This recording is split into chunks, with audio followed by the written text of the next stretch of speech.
नमस्कार दोस्त। Real estate को एज एन इन्वेस्टमेंट इंस्ट्रूमेंट आप कैसे यूज कर सकते हैं एक secondary source of income generate करने के लिए, इस पर आज हम डिटेल में बात करेंगे। जो एक्सपीरियंस्ड या सीजन रियल एस्टेट इन्वेस्टर्स हैं वो किस तरीके की कब और कहाँ गलतियां करते हैं जिससे कि उनके जो रिटर्न्स हैं उन पर इम्पैक्ट पड़ता है, पीसफुल ऑफ ओनरशिप एक्सपीरियंस पर इम्पैक्ट पड़ता है, और वो कैसे रिटर्न्स को मैक्सिमाइज कर सकते हैं, कहाँ पर क्या गलतियां वो कर रहे हैं, और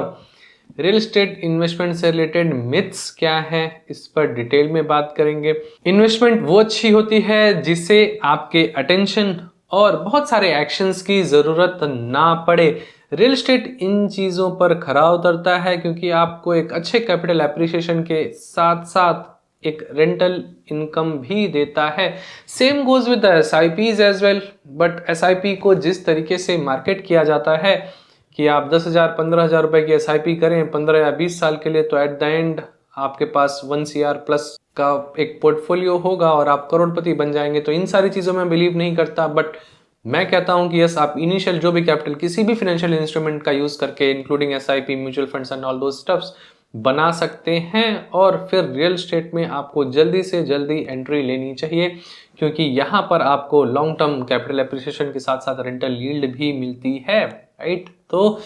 जनरली जो सीजन्ड इन्वेस्टर्स करते आए हैं कि एक अच्छा कैपिटल एप्रिसिएशन मिल गया तो वो प्रॉपर्टी को लिक्विडेट करना प्रेफर करते हैं और फिर नई प्रॉपर्टी खरीदना प्रेफर करते हैं, और ब्रोकर्स और जो कंसल्टेंट हैं वो भी इन्हें इसी तरीके की सलाह देते हैं कि they should focus on capital appreciation क्योंकि एक बार में पैसा आपके पास बन करके आ जाता है। तो यहाँ पर आपको सोचने की ज़रूरत है कि आपको बार बार जब इस तरीके की आप ट्रांजेक्शन्स करते हैं, एक्शंस लेते हैं, तो हर एक ट्रांजेक्शन के साथ एक ओवरहेड आता है जो कि 10 से 12% तक का हो सकता है। अगर आप अंडर कंस्ट्रक्शन प्रॉपर्टी बेच रहे हैं तो builder will charge 5% 6% of transfer fee, फिर आपको ब्रोकरेज देनी है, यहाँ पर ब्रोकरेज दिया आपने, वहाँ पर ब्रोकरेज दी, फिर मे बी कई सारे तरीके के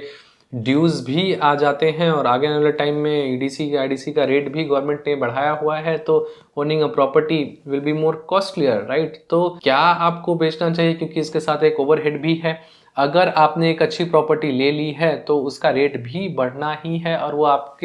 आपको साथ में रेंटल इनकम भी ठीक ठाक जनरेट करके दे देगी। अगर आपको नई प्रॉपर्टी के लिए जाना भी है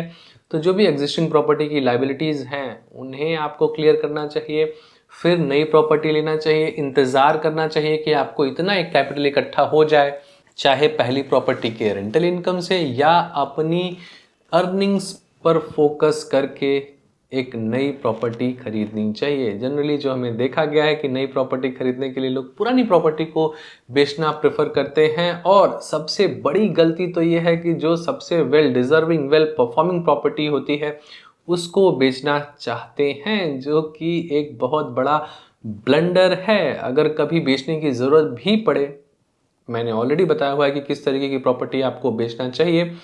जिसकी कि अगर मैं क्विकली समराइज करूं कि जिसका कि मेंटेनेंस ज़्यादा है, जिसकी की कंस्ट्रक्शन अच्छी नहीं है, जो कि लेस परफॉर्मिंग है कैपिटल एप्रिसिएशन के मामले में और साथ में रेंटल यील्ड्स के मामले में, तो ऐसी प्रॉपर्टीज़ आपको सेल करनी चाहिए जिस लोकेशन पर आपने सोचा था कि हाँ यार इसकी लोकेलिटी बहुत अच्छी होने वाली है आगे आने वाले टाइम में, बट वो चीज़ें धरातल पर उतरती हुई नहीं दिख रही हैं। तो इस तरीके की प्रॉपर्टी ही आपको लिक्विडेट करना चाहिए, ना कि वेल परफॉर्मिंग प्रॉपर्टीज़। और वेल परफॉर्मिंग प्रॉपर्टीज़ को बेच करके आप वापस से कोई दूसरी प्रॉपर्टी लेना जा रहे हैं तो बहुत ज़्यादा ट्रांजेक्शन ओवरहेड के साथ साथ रिस्क भी है। अगर एक एग्जाम्पल के तौर पर इसे समझें कि आपने एक अंडर कंस्ट्रक्शन प्रॉपर्टी ली 1 CR की और 2 साल बाद आपको कोई 1,000 रुपये के आसपास का प्रीमियम मिल रहा है, मतलब आप 2 साल में 1 CR की प्रॉपर्टी 1.5 CR में बेच रहे हैं और आपके पास 50 lakhs के आसपास का एक सरप्लस बन गया, एक प्रीमियम मिल गया आपको, और आप उससे अब 2 CR की प्रॉपर्टी परचेज करने जा रहे हैं। तो इस तरीके से आप जो भी पिछले प्रॉपर्टीज़ के ट्रांजेक्शन में प्रॉफिट हुआ है आप उसे वापस से री इन्वेस्ट करके एम्पलीफाई करते जा रहे हैं अपना कैपिटल। तो शुरू में तो ये अच्छा लगता है, अगर आपकी सारी चेन ऑफ डिसीजंस सही होते गए तो एट द एंड यस हो सकता है आप 5 CR की प्रॉपर्टी लें और उस पर अच्छा रिटर्न बनाएं, बट अगर इन चेन ऑफ ट्रांजेक्शन्स में एक भी डिसीजन गलत हो जाता है तो जो भी पैसा आपने पूरी लाइफ टाइम में किसी भी रियल एस्टेट इंस्ट्रूमेंट से बनाया होगा वो सब अचानक से वैनिश हो जाता है। जितने भी अंडर कंस्ट्रक्शन प्रोडक्ट्स हैं, यस 80% ऑफ प्रोडक्ट्स बनेंगे बट 20% प्रोडक्ट्स हो सकता है ना बने। उनमें से 10% हो सकता है 10 से 12 साल में बने, बचे हुए 10% हो सकता है कभी बने ही ना, एनसीएलटी फाइल हो जाए, बन करके आए तो 15-18 साल बाद आए। और हर एक साल अगर प्रॉपर्टी का कंस्ट्रक्शन डिले होता है, ओसी नहीं आता है, तो उसका भी कॉस्ट आपको, उसका भी जो लॉस है वो आपको बियर करना पड़ता है। यस, कहीं ना कहीं वो लॉस बिल्डर का भी होता है बट बिल्डर से ज़्यादा, क्योंकि आपने बिल्डर पर, उस घोड़े पर पैसा लगाया था, तो आपका लॉस ज़्यादा होता है। और अपॉर्चुनिटी कॉस्ट के साथ साथ जो आपका रेंटल जा रहा है, जो आपके ब्याज जा रहे हैं, अगर आपने लिवरेज यूज़ किया है तो ऐसे केस में वो ज़्यादा पेनफुल हो जाता है। तो छोटे छोटे जुए खेल करके जब हम बड़ी ट्रांजेक्शन्स की तरफ जाते हैं, राइट, छोटा छोटा गेम जीतने दिया जाता है, फिर बड़ी ट्रांजेक्शन की तरफ जाते हैं और वहाँ पर अगर आप फेल कर जाते हैं तो रिस्क इतना लेना उचित नहीं होता। Rather than stick to one property, अगर वो अच्छा कर रही है तो वहाँ से रेंटल जनरेट कीजिए। जैसा कि मैंने बताया, फोकस कीजिए कि आप उस रेंटल को किसी दूसरे इंस्ट्रूमेंट के थ्रू एक इनिशियल कैपिटल इकट्ठा करें। अपने जॉब पर फोकस कीजिए, अपने बिजनेस पर फोकस कीजिए, आप अपनी अर्निंग कैसे बढ़ा सकते हैं इस पर फोकस कीजिए। और जब एक सरप्लस पैसा बन जाए रियल एस्टेट में इन्वेस्ट करने के लिए, तब आपको रियल एस्टेट का रुख करना चाहिए। लोग जनरली इसको अल्टरनेट सोर्स ऑफ इनकम के लिए तो देखते हैं बट इन ट्रांजैक्शन ओवरहेड्स के साथ देखते हैं। बट हमें देखना चाहिए कि आप रेंटल यील्ड के थ्रू कैसे पैसा बना सकते हैं, और उसी रेंटल यील्ड में ही सबसे ज़्यादा पैसा छुपा हुआ है, which will help you eventually in acquiring multiple properties, अगर आपके डिसीजंस अच्छे होते गए। और यहाँ पर अगर आपका एक डिसीजन अच्छा नहीं भी हुआ तो आप लीज परफॉर्मिंग प्रॉपर्टी बेच सकते हैं, इसमें रिस्क काफ़ी कम होता है। लोग कहीं ना कहीं, मुझे ऐसा लगता है कि आज के डेट में एडिक्टिव भी हो गए हैं, या एक स्केप चाहते हैं अपने काम से और रियल एस्टेट को एक्सप्लोर करते हैं यहाँ पर पैसा बनाने के लिए, वापस से सेल करने के लिए, वापस से परचेज करने के लिए, वापस से आप रिसर्च करना शुरू करते हैं, right. But market her bar favouring नहीं हो सकता, बहुत रूथलेस हो जाता है कई बार मार्केट, और मार्केट में कैश किंग होता है। हो सकता है आपको प्रॉपर्टी आपके लॉस पर भी बेचनी पड़े, लोगों ने बेची भी है। इन्फ्लेशन एडजस्टेड लॉस नहीं, मैं ओवर द कैपिटल लॉस की बात कर रहा हूँ, राइट। तो इस तरीके के सिनेरियोज होते हैं। मिथ क्या है, इस पर आ जाते हैं कि लोगों को ऐसा लगता है, रियल एस्टेट इन्वेस्टर्स को ऐसा लगता है कि अगर प्रॉपर्टी अंडर कंस्ट्रक्शन से रेडी टू मूव इन हो रही है, रेडी टू मूव इन अब 5 से 7 साल हो चुकी है, तो अब इस पे कैपिटल एप्रिसिएशन नहीं होगा। तो ऐसा बिल्कुल भी नहीं होता। कैपिटल एप्रिसिएशन, अगर आपकी प्रॉपर्टी अच्छी है, आपकी डिसीजन अच्छी है, जो बिल्डर ने कमिट किया था अच्छी कंस्ट्रक्शन क्वालिटी के साथ डिलीवर कर रहा है, उसमें एंड यूजर्स भी ठीक ठाक आ रहे हैं, राइट। कम लोकेलिटी में कंपेयर करें तो जो आसपास की लोकेलिटीज़ हैं उनके कंपैरिजन में वो प्रॉपर्टी अगर अच्छी है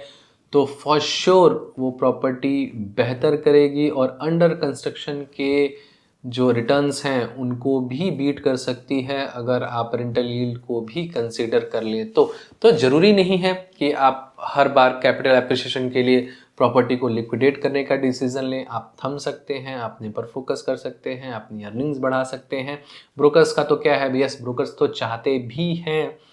कि यस इस तरीके की ट्रांजेक्शन्स होते रहें, जिससे कि 1% यहाँ से 1% वहाँ से, प्लस आपने उनके थ्रू खरीदा बेचा तो अगला वाला भी उनके थ्रू खरीदेंगे बेचेंगे, फिर वहाँ पर वापस से उनका कमीशन बने।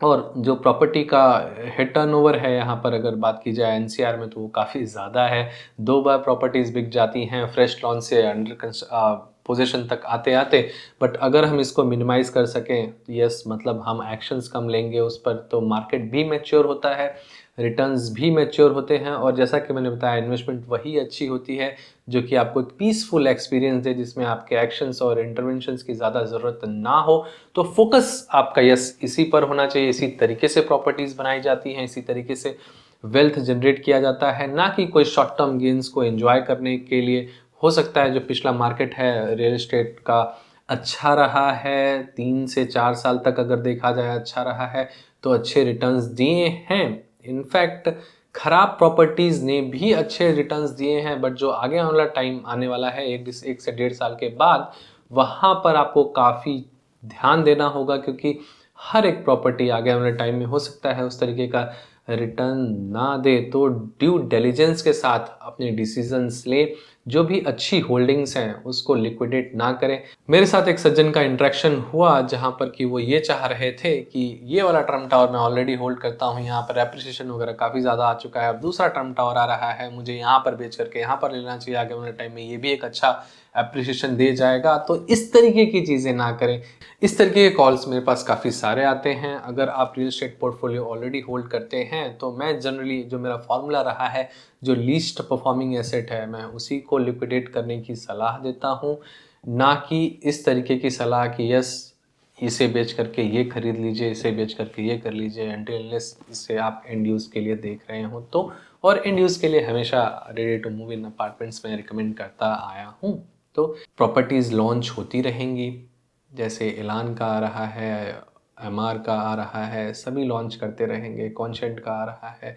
हो सकता है अच्छी प्रॉपर्टीज़ हों और हैं भी, बट जो आगे आने वाले रिटर्न्स हैं वो टोटली मार्केट डिपेंडेंट होंगे। और यहाँ पर अगर आपका डिसीज़न एक अच्छा हुआ है तो एन्जॉय कीजिए उस डिसीज़न को, कि यस आपने 5 साल पहले एक अच्छा डिसीज़न लिया था, अब जो उसका रिस्क है, अब रिस्क फ्री हुआ है, अब लड्डू खाने की बारी आई है, तो क्यों इसे सेल करना, राइट? ऐसी चीज़ें आपको एंजॉय ही करनी चाहिए और अपने पर ध्यान देना चाहिए। जैसा कि मैंने बताया, मे बी मैं वापस से रिपीट कर रहा हूँ, डाइग्रेस भी कर रहा हूँ, बट जो मैंने जनरली देखा है, लोग रियल एस्टेट को एज ए एस्केप देखते हैं, जहाँ पर वो अपना टाइम स्पेंड करते हैं प्रॉपर्टीज़ को इन्वेस्टिगेट करने में, वापस से अपनी एक प्रॉपर्टी बेच करके दूसरी प्रॉपर्टी लेने में। तो ये सारी चीज़ें ना करें, फोकस करें, अच्छा डिसीज़न लें, और अगर अच्छा डिसीज़न ले लिया है तो उसको कभी सेल ना करें। तो बाय वेल नेवर सेल, इस पर मैंने बात भी की हुई है कि किस तरीके की प्रॉपर्टी आपको बेच देनी चाहिए, किस तरीके की नहीं बेचनी चाहिए। तो अगर किस तरीके की नहीं बेचनी चाहिए वाली अगर बात करें, हमने ऑलरेडी बात कर ली, वैसे किस तरीके की बेच देनी चाहिए इस पर बात कर लेते हैं। अगर आपकी प्रॉपर्टी जिस तरीके से परफॉर्म करने वाली थी, अगर उस तरीके से परफॉर्म नहीं कर रही है, रेंटल यील्ड जो एक्सपेक्टेड था वो नहीं मिल रहा, जो लोकेलिटी आपके लिए एक्सपेक्टेड थी कि यहाँ पर डेवलपमेंट वगैरह हो जाएगा तो नहीं हुआ, और आगे आने वाले टाइम में भी कोई स्कोप नहीं दिख रहा, और कंस्ट्रक्शन क्वालिटी बिल्डर वगैरह अच्छे नहीं हैं, काफ़ी ज़्यादा इन्वेस्टर घुसे हुए हैं,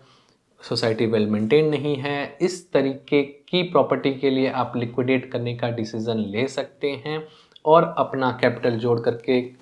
एक अच्छा डिसीज़न, वेल रिसर्च डिसीज़न ले सकते हैं, जिससे कि आप नेक्स्ट डिसीज़न में गलती ना करें। और अपने जो भी पिछले डिसीजंस हैं, जब आप अपनी ख़राब प्रॉपर्टीज़ बेचते हैं और अगर आपको ये पता होता है कि आप ये प्रॉपर्टी क्यों बेच रहे हैं, क्योंकि आपका डिसीज़न यहाँ पर गलत था, तो उस गलती से सीखना भी हमारी रिस्पॉन्सिबिलिटी होती है। तो गलतियों से सीखते हुए यस आप एक अच्छे डिसीजंस ले सकते हैं और अच्छे चेन ऑफ डिसीजंस ले सकते हैं बिना किसी रिस्क के, राइट? तो आशा करता हूँ कि इस वीडियो के माध्यम से मैंने एक्सप्लेन किया हो कि सीजन्ड इन्वेस्टर्स का मिथ क्या है, क्या सही कर रहे हैं, क्या गलत कर रहे हैं, किस तरीके से वो और अच्छा कर सकते हैं, आप किस तरीके से और अच्छा कर सकते हैं being a real estate investor, right? तो अगर आपको ये वीडियो पसंद आई हो, आपके क्या थॉट्स हैं कमेंट बॉक्स में लिखें, फ्रेंड फैमिली व्हाट्सएप ग्रुप्स में शेयर करें। अगर आपने ये चैनल अभी तक सब्सक्राइब नहीं किया है तो प्लीज़ इसे सब्सक्राइब कीजिए, एलीट मेंबरशिप एक्सप्लोर कीजिए, इस पर मैंने काफ़ी डिटेल में बात की हुई है। इनफैक्ट काफ़ी सारे रियल एस्टेट की जो क्लासेस हैं मैं वहाँ पर ले रहा हूँ और इंटरेक्टिव वे में आपके क्वेश्चंस भी रिजॉल्व करता हूँ, और जो करंट मार्केट में लॉन्चेस वगैरह चल रहे हैं इस पर भी अनफिल्टर्ड कन्वर्सेशन होती है। तो please try to explore elite membership. Thank you for being till the end. और भी बेहतरीन वीडियोज़ हैं, प्लीज़ उन्हें भी एंजॉय कीजिए।